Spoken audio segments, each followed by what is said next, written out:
Hello and welcome. Over the last couple of years, I've done quite a few reviews of products from Ripper Blades. Some of them that you might remember, we had the unstable dueling blade. This one's a blue one with the lightning etched up it. This was the Galaxy Blade more recently, a color sort of press design with stars in it from Ripper Blades. This was the Spartan, a flat acrylic blade, and that gives you at least a little bit of an overview of many of the things that they do.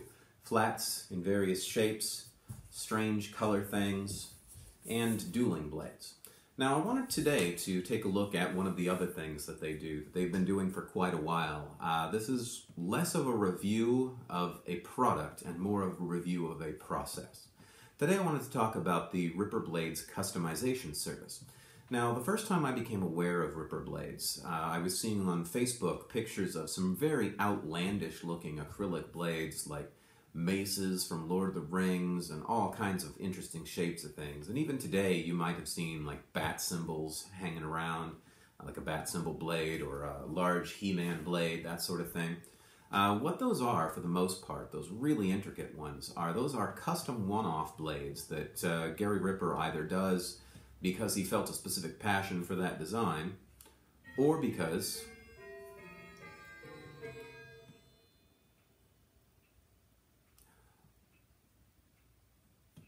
somebody asked him for it. Now, the process by which somebody asks for one of those is what I wanted to cover a little bit today, because that's how I got this one that I'll show you in just a second. Basically, what that boils down to, the customization services, this is one of the original things he started doing. Much like a lot of sabersmiths, like Vader's Vault and some others, have a process where you can get in a line and pay to have them create a special one-of-a-kind saber just for them. Gary Ripper at Ripper Blades has that same basic idea with blades. The way that it works is on his website he has a custom order blade entry.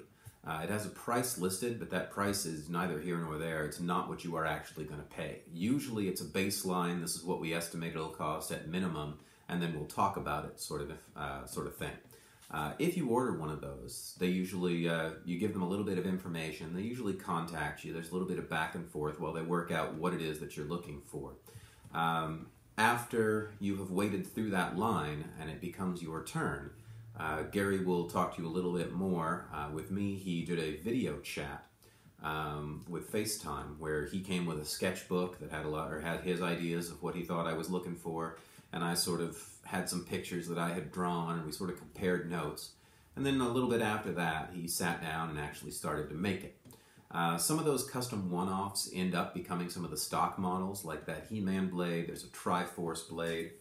This blade that I've got here actually led to some stock models. While I was working with him for this thing, he was actually, I came to him for a rapier style blade, and he came up with a bunch of different designs that he released as sort of one-offs on Facebook while he was attempting to hammer out the rapier style blade. Some of them were colored, some of them had big flares at the base, but a lot of those rapier blades are still floating around. I think he still has some up on Facebook last I knew, and I think he's planning on making more. So what comes out of those ideas and those sessions with the one-off blades sometimes makes its way into the stock blades that he offers.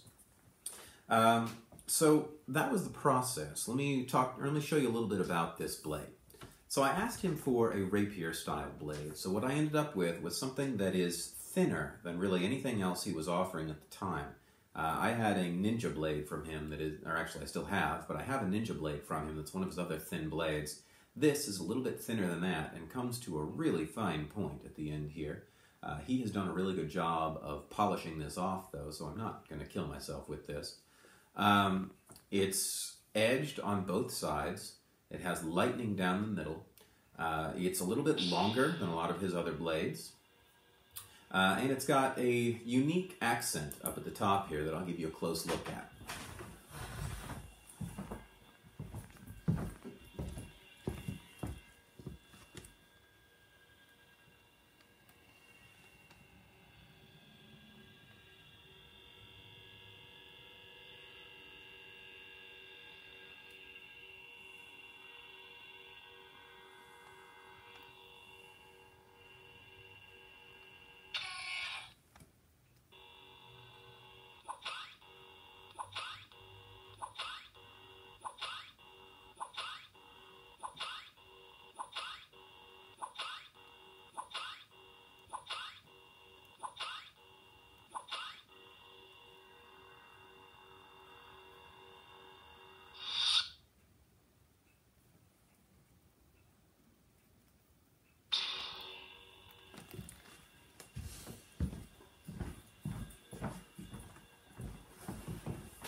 Alright, so this is my Tentacle Blade.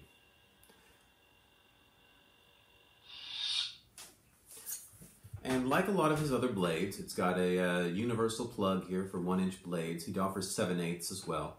This one has 3 layers at the base here, 2 matching layers of 4 tentacles each. That off of the tips of the tentacles, the lightning that runs down the blades starts. I asked him for a design that made it look like I had a tentacle monster in the saber that was making a rip in space-time coming up into a blade shape. And that's pretty much what I got. He kind of gave a smoke color to the tentacles down here to sort of offset them from the rest of the blade.